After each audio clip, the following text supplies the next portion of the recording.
Hello and welcome. I'm Lynn Fries, producer of Global Political Economy, or GPE News Docs. With me to talk about his new forthcoming book is Peter Drahos. The global high-carbon economy is running out of time, and the book, Survival Governance, Energy and Climate in the Chinese Century, argues that a strong state is required to galvanize a global project of survival governance. Catalytic leadership is needed to shut down the fossil fuel industry and to fast-track innovation in renewable energy. My guest, Peter Drahos, is Professor of Law and Governance at the European University Institute and Professor of Intellectual Property Law at Queen Mary, the University of London. He's Emeritus Professor at the Australian National University. Some earlier books include Intellectual Property, Indigenous People and Their Knowledge, and Information Feudalism, Who Owns the Knowledge Economy, co-authored with John Braithwaite. Welcome, Peter. Thank you. Peter, this book draws on an extensive interview process that was part of a project on the global governance of energy at the Australian National University at the Regulatory Institutions Network, or RegNet. Start by telling us something about that. Here we owe a great debt of gratitude to the Australian Research Council, which is the independent body for the funding of research at Australian universities. It really backed myself and the small group of researchers, and they were very generous. They essentially gave us funding for 9 years, and so we were able to really drill down into all of the key countries on energy policy. Our main focus was essentially government people and people in industry. That they were our primary targets. We began interviewing just before the Copenhagen Climate Conference. I was surprised at how frank people were in the way that they spoke to us. People were genuinely worried about the slowness of progress. In the words of one climate negotiator that we spoke to, he said the real problem here was that governments were not being honest with their publics about the scale of the problem. And I think at the end of that process, I think that's actually very true. Peter, you introduced two concepts in the book, survival governance and a BioDigital energy paradigm. Explain what you mean by those concepts, and let's start by taking survival governance first. Well, I have a very simple definition of it. It essentially means that states and non-state actors begin to think about preserving and maintaining ecosystems because their survival depends on it. So in the end, if we don't preserve ecosystems, we jeopardize our own survival. We need really big picture thinking, and that, I think, requires states now to use their powers of regulation and to use their powers of financing to encourage and support and foster innovation in the directions that really matter. And what I argue in the book is that those directions are summed up by this idea of the biodigital energy paradigm. So the energy part of that is clear. It has to be renewable energies. The digital part of that is that we have to use the language of software to make the generation, the transmission, and the distribution of renewable energy as efficient as possible and as market competitive as possible. So here, digital technology can help us to trade in renewable energy. It can help us to keep an eye on our own energy consumption. There are lots and lots of different ways in which, by digitizing the trade of energy, the generation of energy, we will get to our goal of a world of 2 degrees or less much more quickly. And the bio part of that comes from the fact that we don't just have the language of software at our disposal, but we also have the language of DNA. Now, we understand so much more about how organisms are put together, how organisms replicate, and we can intervene in organisms, in DNA, in ways that we couldn't before. Now, of course, genetic engineering has to proceed cautiously. But many of these technologies have been around for a long time. And so the idea, for example, of using bacteria to produce medicines, for example, is something that's well known and understood. So my argument here is that biology has a lot to contribute to the generation of renewable energy, the regeneration of ecosystems. What we need is what I call the BioDigital energy paradigm, a kind of integration and convergence of biology, of computing science, and of renewable energy. That is the paradigm for the 21st century, in just the same way that coal and oil turned out to be the great big scientific paradigm of the early 20th century. We have to get rid of that paradigm. We have to shut it down. We need a new paradigm. To create this new biodigital energy paradigm, you say that much more than strong leadership from a state is needed, but that a 2-degree limit on global warming is not feasible without strong leadership from one or more states. You argue that state power to issue commands with structural effect on the economy and to create money on a vast scale is fundamental. But on the book's criteria, state powers of regulation and financing that you've mentioned are not even enough. What's also needed is network leadership and a large domestic market. And not many states meet that criteria. Here I'm speaking about state leadership. So I ultimately, or rather my position here is that we need one or more states to get the ball rolling, to catalyse, to provide some leadership. So obviously I'm not excluding the participation of many states, but in the end, some degree of state leadership is needed here. And I think there are really only 4 possible contenders here for this leadership. The United States, obviously, it remains a very innovative economy. China, the European Union, because in my book I essentially think of the European Union as this unitary actor, which it is on matters of energy and trade and so on. And finally, India, which is another potential player in all of this. So what I do then is to look at those 4 states in turn.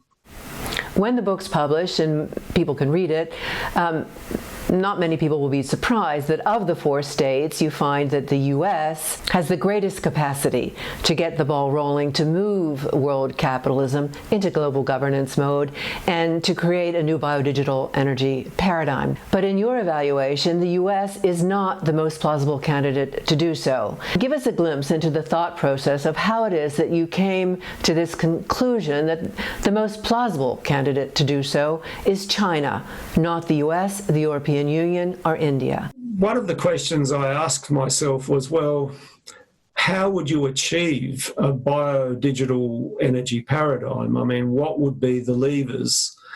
And what I argue in the book is that it's cities that are essentially the levers here. I mean, if we think of large cities, most of the world's population now lives in cities. And indeed, China, as we all know, is urbanising. And, by 2030, I think roughly another 300 million Chinese people will be living in cities.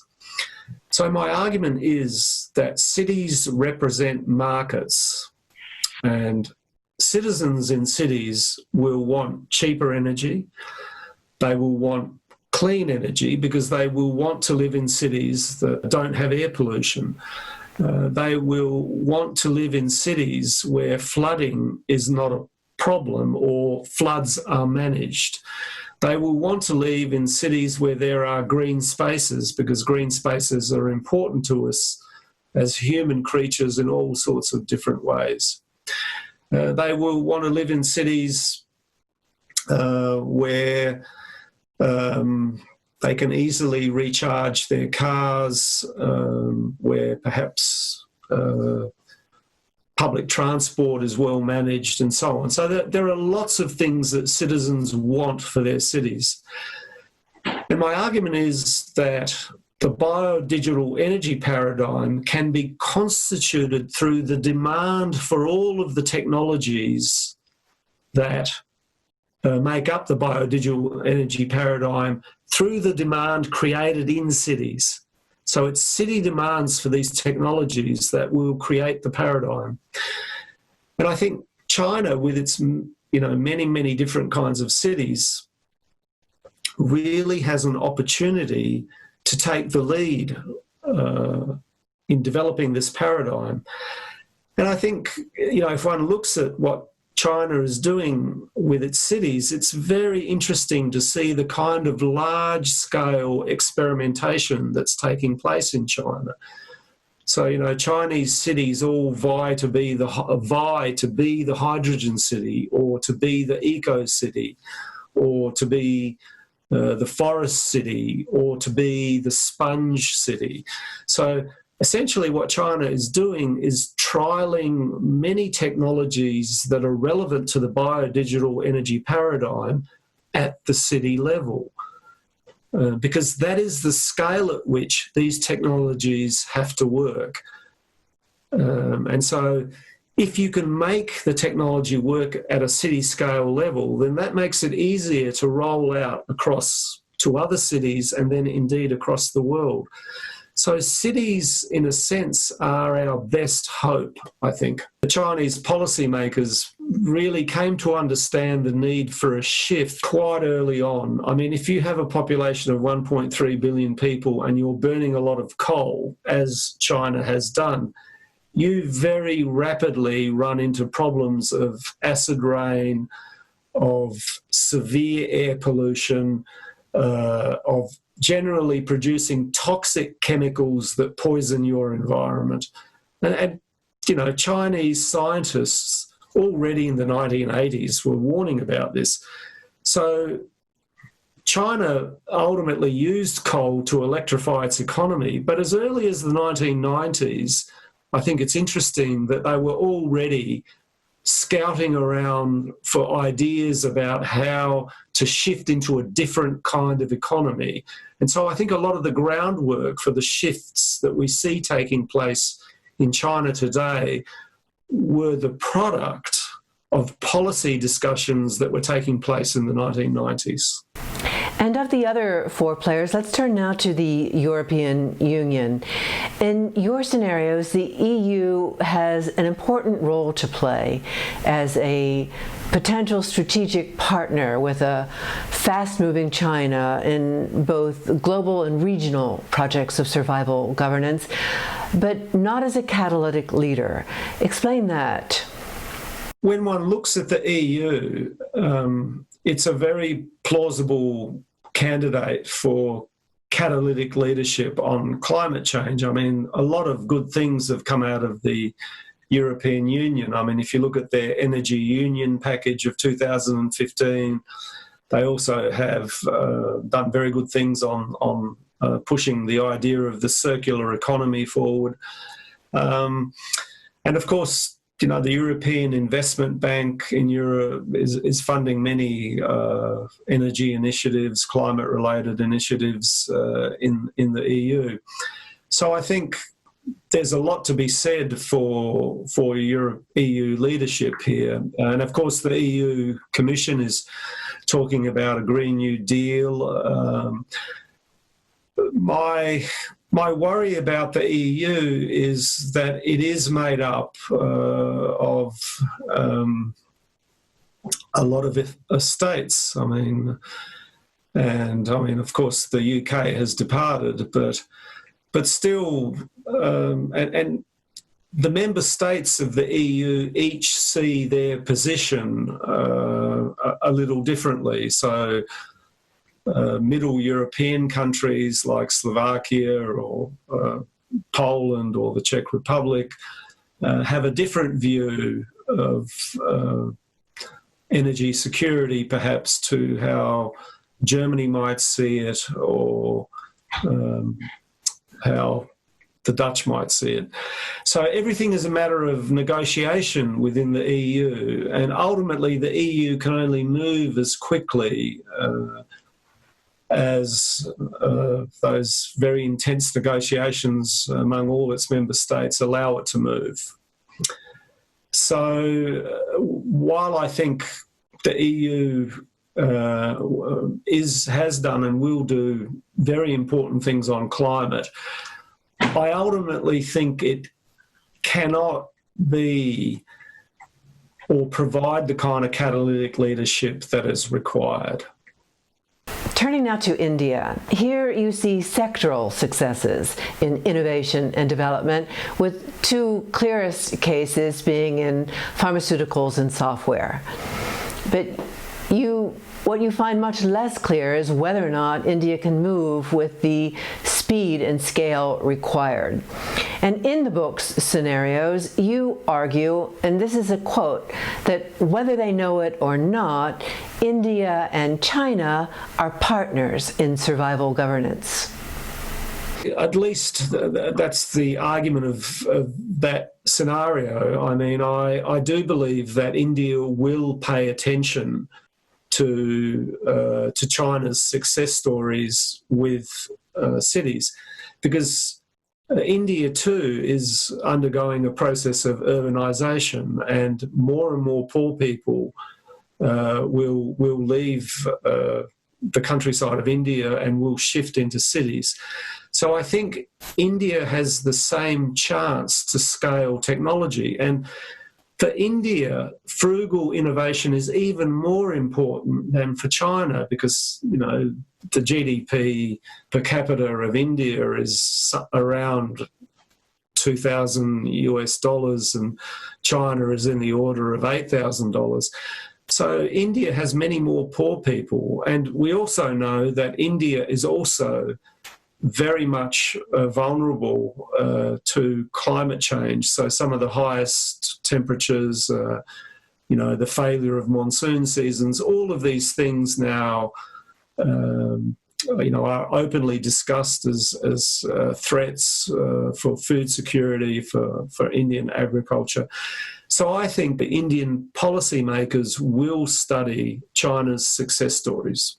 India, historically speaking, has always focused on, obviously under Gandhi and then Nehru and so on, there was this tradition, democratic socialist tradition, I think, in which poverty alleviation was seen as important. And India does have a track record, most obviously in pharmaceuticals, where it has a very good pharmaceutical industry that over the years has been able to create quite dramatic price drops in medicines, making it available to more poor people, not just in India, but around the world. So I think if we really care about equality, and we have to think about innovation in price terms. It's not enough just to come up with an invention that is priced out of most people's reach. Ultimately, what is the point of that? And so I think India and China, with their poor populations, understand that. And of course, there are many neighbouring countries. Think of Bangladesh and think of Pakistan. Countries that also have large populations of poor people. So there are, I think, huge opportunities to target innovation at the reality of poverty. To target innovation at the reality of poverty, you say a new model is needed. To briefly quote from the book, you say that under the current globalized model of U.S. innovation, intellectual property monopolists, rather than markets, diffuse innovation. Monopolists are interested in monopoly rents and so restrict diffusion. This model is essentially a death sentence for hundreds of millions of extremely poor people in the world, surviving on less than $2 a day. The same might be said about the half of the world's population surviving on less than $6 a day. In fact, monopoly models of knowledge asset diffusion are not successful models for anybody but the super rich. It's a completely bankrupt model of innovation. I mean, in what world can poor people, either in China or in India, afford cancer drugs that are hundreds of thousands of dollars? I mean, US citizens can't afford these prices that are being delivered. And what's more, if one looks at the pharmaceutical industry, there's been an abject failure to innovate in areas like antibiotics, where we actually desperately need innovation. But I also think the same is true in other areas. I mean, the idea that proprietary software, for example, should be protected through intellectual property rights, when the open source revolution has demonstrated there are other ways in which we can have software innovation and actually superior innovation, is another case in point. Or think of the price of books. Think of that most precious knowledge contained in books that are priced by publishing cartels around the world at absurd prices. No poor person in China or India can afford the price of a textbook that essentially represents that person's yearly income. Peter, you're an expert on intellectual property rights that lie at the heart of the current globalized model of U.S. innovation. Very briefly, give us some of the backstory of the path taken in U.S. innovation since the 1980s and the Reagan presidency. Reagan really made it his mission to combat what he called the evil empire. And so, unsurprisingly, much more research, in a sense, was devoted to technologies that ensured US security. So nuclear power is obviously right up there as part of that agenda. And so it was a time in which both the coal and oil industries, in a sense, were doing better. And of course, you know, Reagan understood, as previous presidents had, that US security depended profoundly on innovation in weapons. And it's very important to emphasise here that every single president after World War II understands that US security depends on weapons innovation. And so the push by Reagan here was essentially to do everything that he could to ensure that the US economy stayed ahead in the innovation game. And so one strategy for that, in a sense, was to elevate protection for US innovation through creating a global intellectual property rights system. So we saw under the Reagan administration intellectual property being linked to the trade regime. And that essentially made it harder for other countries to enter the innovation game, because once you strengthen monopolies on a global basis, it follows that other countries find it difficult to compete. And it also meant that more investment was likely to take place in the United States, thereby keeping the US ahead, as it were, in the weapons innovation race. So that 1980s era was really profoundly important in terms of what happened to the future of renewables and the way in which the US weaponized, in effect, the trade regime and sent innovation down this security path in a way that was more intense than it had previously occurred. The US ultimately prizes weapons innovation above all else. And so the incentives for the United States to change the existing way that innovation is done, I think, are reduced. You know, one can see why they would not want to lead, essentially, on new approaches to innovation.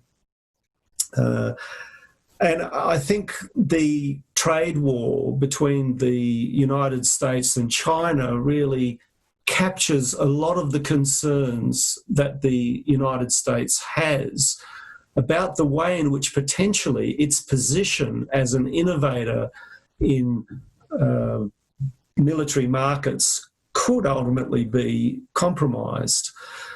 Because what we see there is the United States accusing China of essentially stealing US intellectual property. And if we look at the areas where the United States has real concerns, it's in areas like digital technology, artificial intelligence, the whole area of semiconductor chips, neural nets and so on. And all of these things ultimately have a weapons dimension. I mean, 5G technology is another example where, that is infrastructure that is very relevant to cybersecurity, for example.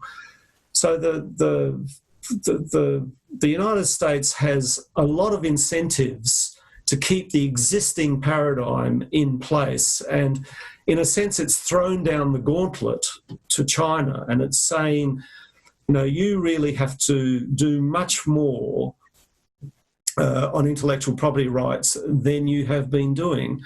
And if one looks at the past 30 or 40 years, what we see is that every time China complies with a US demand on intellectual property, it's not enough. The US comes back with further demands.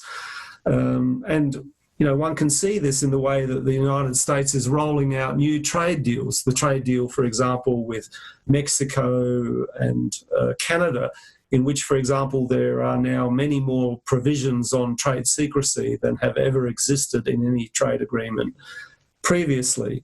So essentially the United States is saying that the main game for the United States is innovation as it relates to our power in the world. And climate change and survival governance and all those things are very much further down on the list of priorities. On the back of U.S. monopoly models of innovation, even before getting to the book's critique of the current globalized model of U.S. finance, it's not so hard to understand why, in the book scenarios, the U.S. is not a likely candidate to provide leadership in fast-tracking innovation in renewable energies and the rapid diffusion and scaling up of low-cost, low-carbon technology. Whereas China probably has more of an incentive to rethink the current winner-take-all pricing model that U.S. corporations have globalized. To get at why, in the book's scenario, it's also unlikely that the U.S. will manage its fossil fuel industry out of existence in anything like the time needed, comment on innovation in the U.S. oil and gas industry. Take the U.S. fracking industry, a so-called U.S. success story in innovating a way out of energy dependence. The argument in the book being that the U.S., through innovation, has turned itself into a fossil fuel superpower, and that U.S. oil and gas innovation is a major stumbling block to getting onto path to keep global warming under 2 degrees. That ultimately, for me, is the critical point, that the oil and gas industry in the United States presents itself as a success story, and it's a success story that has brought wealth to many people in the United States that have never seen wealth. I mean, if you look at where the great shale plays are in Texas and so on, many poor people in the United States have benefited from deals that they have struck with frackers. After generations of poverty, if a chance comes along to make money for your family, you would jump at that chance. And so this is why I argue in the book that no US president can really close down the oil and gas industry, because it is a success story by its own standards and by the standards of entrepreneurship that prevail in the United States. I think what is perhaps not fully appreciated by people is just how much the US has progressed in terms of energy security. Obviously, after the OPEC oil crisis, energy security was on everybody's lips, and that was always the dream. Well, the dream, in a sense, or I would say the nightmare, has arrived in that the fracking industry has essentially turned the United States into both an oil exporter and a gas exporter. And, you know, that is an example of successful innovation. Whatever else you say about the fracking industry in the United States, it did, through a process of incremental innovation, find ways to extract fossil fuel from shale. However, it's innovation that we don't need. It's innovation that's gone in completely the wrong direction. So I argue in the book that this is innovation that we need to shut down. And Peter, what if India or China move in this direction? I mean, India has something like the fourth largest reserves of coal in the world. If India chooses to exploit those, then I think it's going to be very difficult to reach the kinds of climate goals that the climate science is recommending. So India really is at a turning point, and its decision will affect the rest of us. China has very large reserves of coal, and indeed, if it adopts fracking technology, it can also have the kind of, or potentially it could have the kind of shale gas and shale oil revolution that the United States has had.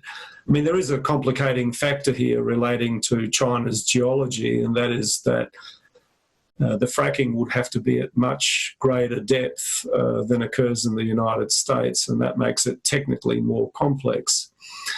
So China could choose to go down the path of fossil fuel security. Obviously, if China does that and the United States continues on with its fossil fuel exploitation, then I think we can more or less completely forget about the possibility of a world less than 2 degrees. We would really then shift into worlds of 3 or 4 degrees. And at that point, if you look at the scenarios, they're terrible scenarios, essentially, or you're really talking about collapsing ecosystems and major problems with food production. It really is something that we need to avoid at all costs. Peter, you talk to a lot of industry experts. What do they think about this strategy of making coal cleaner by capturing carbon emissions from coal-fired power stations and storing them underground? So carbon capture storage, or CCS. That was really one of the stunning findings, I think, of the interviews. So we spoke to people in the coal industry, we spoke to manufacturers in the chemical sector, we spoke to very large utilities, for example, in the United States. And one of the things that really surprised me was the cynicism about carbon capture storage. And in essence, as one interviewer said, carbon capture storage is a sort of parasitical form of generating energy, because in order to capture the carbon, you have to essentially use energy to capture the carbon. And then once you've captured it, you then have to use more energy to send it somewhere for storage. And the simple effect of that is it raises the cost of energy. Coal really no longer becomes competitive with solar. I mean, even coal energy or coal-generated electricity that doesn't use CCS is actually, these days, not really competitive with solar. But with CCS, it's completely uncompetitive. So any country that pretends that CCS is the solution is essentially locking itself into a scientific research agenda that is, first of all, going nowhere because no one seriously thinks that it's going to work.